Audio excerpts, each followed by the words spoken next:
ሰላምና ጤና የተከበራችሁ ተመልካቾቻችን፣ አሁን ዓለም ትንፋሿን ውጣ የምትጠብቀው ምናልባትም የሶስተኛው የዓለም ጦርነት መነሻ ሊሆን የሚችል ታሪካዊና አስደንጋጭ ሰበር ዜና እጃችን ውስጥ ገብቷል። ለሳምንታት በሚስጥር ሲደራደሩ የነበሩት የአሜሪካና የኢራን ከፍተኛ ልዑካን በቁልፍ ጉዳዮች ላይ ለመወያየት በገለልተኛዋ ስዊዘርላንድ ተገናኝተው የነበረ ቢሆንም ስብሰባው ግን ባልተጠበቀ ድራማና ፍጹም ቁጣ ተቋርጧል። አሁን ከቦታው በወጡ ትኩስ መረጃዎች መሰረት የኢራን ተደራዳሪዎች የድርድር አዳራሹን በሩን በኃይል ዘግተው ለቀው ወጥተዋል።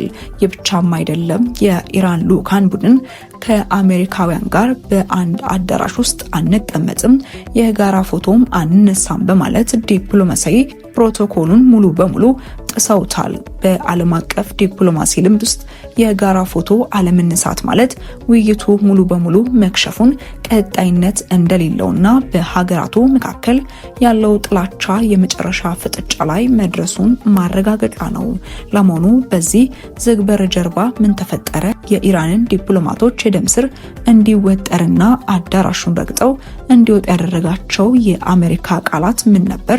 ከዋሽንግተን እስከ ቴህራን የተሰነዘሩትን ገዳይ ዛቻዎችና አጠቃላይ መረጃውን በዝርዝር የምናስደምጣቸውናል። እስከ መረጃችን ፍጻሜ ድረስ አብራችሁን ቆዩ። ወደ ዋናው ቀውስ እንለፍ። የኢራን ተደራዳሪዎችን ቁጣ የጫረውና ድርድሩን ወደ ገደል የገፋው ዋነኛው ምክንያት የአሜሪካው ፕሬዝዳንት ዶናልድ ትራምፕ በጉዳዩ ላይ የሰጡት እጅግ አስደንጋጭና ቀጥተኛ ማስጠንቀቂያ ነው። ትራምፕ በቴህራን ላይ ያላቸውን ጠንካራ አቋም በድጋሚ በማሳየት በዓለም ላይ እጅግ ስትራቴጂካዊ በሆነውና የኢራን ዋና መተማመኛ በሆነው የሆርሙዝ የባህር ወሽመጥ ላይ እንዲህ የሚል ከባድ ቃልን ወርውረዋል።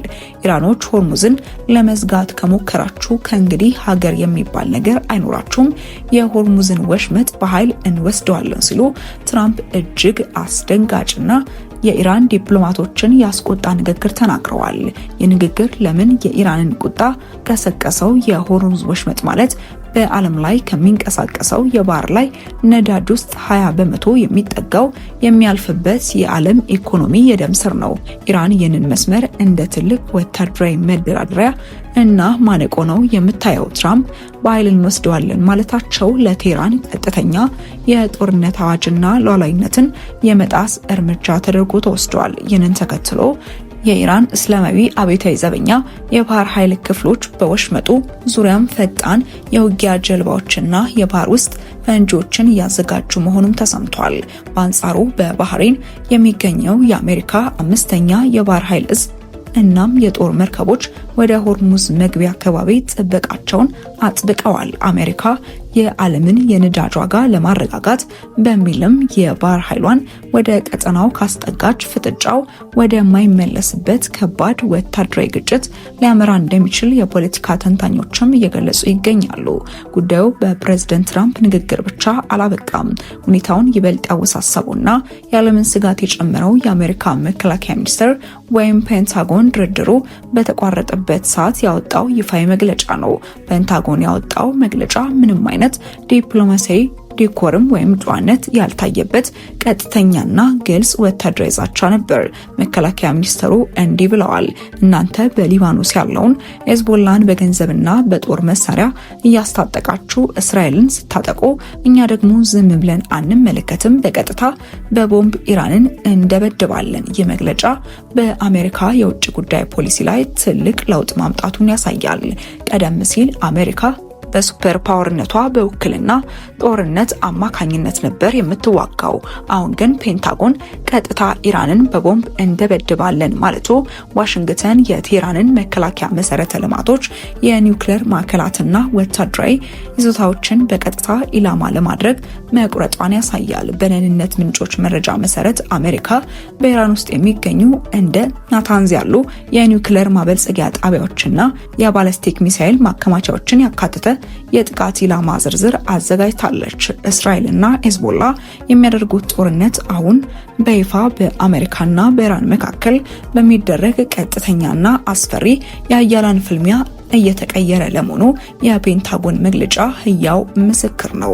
በስዊዘርላንድ ዲፕሎማቶች ለማስታረቅ የሞከሩት የሁለቱ ሀገራት አቋም ፍጹም እንደ ዘይትና ውሃ የማይቀላቀልና የማይታረቅ ሆኖ አግኝተውታል። እስቲ በሁለቱ ጎራዎች መካከል ያለውን የቅድመ ሁኔታ ፍጥጫ በዝርዝር እንመልከተው። የኢራን የማይናወጥ አቋም በሊባኖስ ያለው ጦርነት በአስቸኳይ ካልቆመና እስራኤል ጥቃቱን ካላቆመች ከአሜሪካ ጋር ምንም አይነት ድርድር የለም።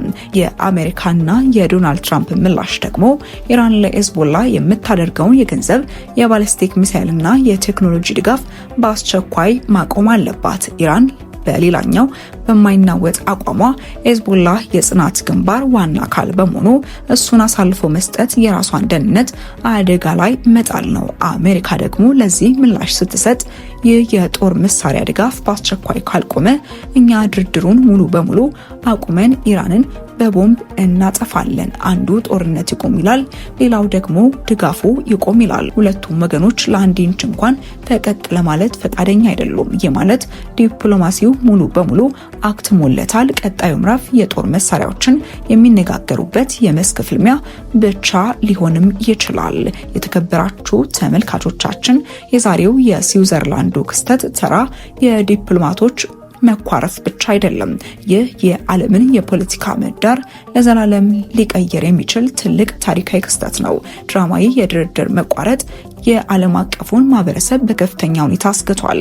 ድርድሩን ስታስተናግድ የነበረችው ስዊዘርላንድ እና የአውሮፓ ህብረት ሁለት ወገኖች ወደ ጠረጴዛ እንዲመለሱ ጥረት እያደረጉ ቢሆንም ፍጥጫው ግን ወደ ወታደራዊ እርምጃ እያዘገመ ይገኛል። በሌላ በኩል እንደ ሩሲያና ቻይና ያሉ ሀያላን ሀገራት አሜሪካ በኢራን ላይ የሰነዘረችውን ቀጥተኛ ዛቻ አውግዘዋል። በተለይም ቻይና አብዛኛው የነዳጅ ፍላጎቷ ከፋርስ ባህረ ሰላጤ የሚመጣ በመሆኑ የሆርሙዝ ወሽመጥ ከተዘጋ በኢኮኖሚያ ላይ ከባድ ጉዳት ስለሚደርስ ቀውሱን በዲፕሎማሲ ለመፍታት የጀርባ ግፊት እያደረገች ነው። የኢራን ተደራዳሪዎች አዳራሹን ጥለው ወደ ቴህራን ሲመለሱ የሀገሪቱ የበላይ መሪ አያቶላ አሊ ካሜኔ ምን አይነት ወታደራዊ ትዕዛዝ ያስተላለፉ ይሆን? ኢራን የሆርሙዝን ወሽመጥ በመዝጋት ለዓለም ኢኮኖሚ ከባድ መልእክት ትሰጥ ይሆን? ወይንስ ዶናልድ ትራምፕ እንዳሉት የአሜሪካ የቦምብ ጣይ ጀቶች ወደ ቴህራን ሰማይ ይተማሉ? የመካከለኛው ምስራቅ የጦርነት ነበልባል አሁን ቤታችን ደጃፍ ድረስ መጥቷል። ይፋዊ ጦርነት ከተቀሰቀሰ የነዳጅ ዋጋ መናር፣ የዓለም የንግድ መስመሮች መዘጋትና ሰብአዊ ቀውሱ ለዓለም አስከፊ ይሆናል። እኛ ጉዳዩን በንቃት እየተከታተልን ከፔንታጎንና ከቴህራን የሚወጡትን አዳዲስ መረጃዎች በየሰዓቱ የምናደርሳችሁ ይሆናል። ይህንን ሰበር መረጃ ለሌሎችም እንዲደርስ ሼር ማድረጋችሁን አትርሱ። አብራችሁን ስለነበራችሁ እጅግ እናመሰግናለን። በቀጣይ እስክንገናኝ ድረስ ሰላም ቆዩልን።